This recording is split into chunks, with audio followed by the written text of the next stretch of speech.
తెలంగాణ మణిహారం సిరుల సింగరేణి మూతపడే స్థాయి నుంచి వరుస లాభాలతో దూసుకుపోతుంది. ఉత్పత్తి ఒక్కటే లక్ష్యంగా కాకుండా కార్మికుల సంక్షేమం, రక్షణతో పాటు పర్యావరణానికి ప్రత్యేక చర్యలు చేపడుతుంది. పెద్ద ఎత్తున నర్సరీలో మొక్కల పెంపకం చేపడుతూ పర్యావరణాన్ని తన వంతుగా కాపాడుతుంది.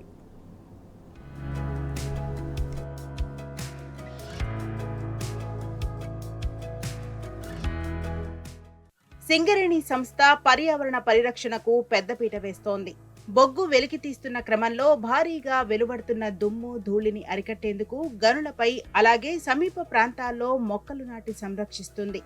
ఇందుకోసం సింగరేణిలోని అన్ని రీజియన్లు, నర్సరీల్లో ఏటా ప్రణాళిక ప్రకారం భారీగా మొక్కల పెంపకం చేపడుతుంది. పెద్దపల్లి జిల్లా రామగుండం 1 రీజియన్ 2 ఇంక్లైన్ బొగ్గు గని వద్ద పెద్ద నర్సరీ ఏర్పాటు చేసింది. 109 హెక్టార్లలో 16 ఎకరాల విస్తీర్ణంలో 10 లక్షల మొక్కల పెంపకం చేస్తుంది. ఉపరితల, భూగర్భ 2 రకాల బొగ్గు గనుల నుంచి వచ్చే దుమ్ము, ధూళిని అరికట్టేందుకు మొక్కలు నాటి సంరక్షిస్తారు. భూగర్భ గనుల్లో కన్నా ఉపరితల బొగ్గు గనుల్లో అంటే ఓపెన్ కాస్ట్ మైన్స్ లోనే మొక్కల వినియోగం ఎక్కువ. ఎందుకంటే ఓపెన్ కాస్ట్ ఎక్కువ దుమ్ము, ధూళి వెలువడుతుంది.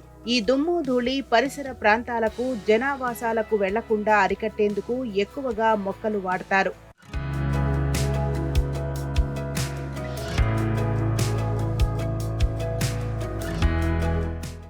ఓబీ మట్టి కుప్పలపై మొక్కలు భారీగా నాటుతారు. అవి కూడా ఎక్కువగా అటవీ జాతికి సంబంధించిన వెదురు, నార, వేప, జువ్వి వంటి మొక్కలు వాడతారు. వెదురు జాతి మొక్కలు ఎక్కువగా 40% వరకు వీటినే నాటుతారు. తర్వాత నార, వేప, ఉసిరి, నీలగిరి, జువ్వి, వెలగ, రావి, చింత ఇలా 40 రకాల అటవీ జాతి మొక్కలు నాటి సంరక్షిస్తూ పర్యావరణాన్ని కాపాడుతుంది సింగరేణి సంస్థ.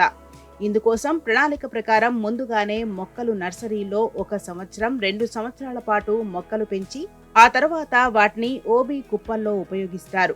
రాబో 2 సంవత్సరాల తర్వాత కావలసిన మొక్కలను ఈ ఏడాదే నర్సరీల్లో పెంచడం ప్రారంభిస్తారు. అంటే 2025లో 10 లక్షల మొక్కలు కావాలి అనుకుంటే 2023లోనే మొక్కల పెంపకం ప్రారంభం చేస్తారు.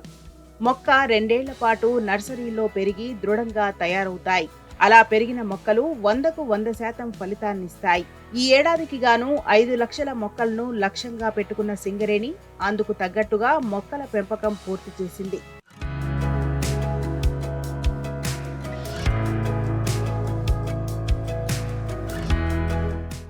సింగరేణి సంస్థ బొగ్గు గనులపైన మాత్రమే కాకుండా పర్యావరణ పరిరక్షణలో భాగంగా పూలు, పండ్ల మొక్కలను కూడా పెంచి ఉచితంగా కార్మికులకు అందజేస్తుంది. కార్మికుల నివాసాల్లో వారు ఆహ్లాదంగా జీవనం సాగించడానికి మొక్కలు అందిస్తుంది. అలాగే కార్మికుల కాలనీల్లో పార్కుల నిర్వహణ చేస్తుంది సింగరేణి. మియావాకీ వంటి చిట్టడవుల పెంపకం కూడా చేస్తుంది సింగరేణి సంస్థ. సిఎండి బలరాం మియావాకీ పద్ధతిలో కేవలం గంటలోనే 220 మొక్కలు నాటి రికార్డు సృష్టించారు.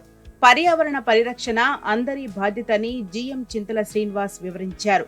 సింగరేణి సంస్థ మైనింగ్ యాక్టివిటీలో భాగంగా అడవుల్లో కొంత ప్లేస్ని మనము కాలనీలో, అడవిలో కానీ కొంత ప్లేస్ని మనం మైనింగ్ యాక్టివిటీ వాడుకోవాల్సి వస్తుంది.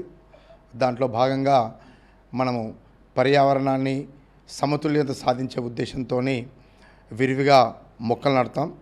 ఇప్పటి వరకు ఆర్జీవన్ ఏరియాలో సుమారు 1523 హెక్టార్లలో సుమారు 20 లక్షల మొక్కల వరకు నాటడం జరిగింది.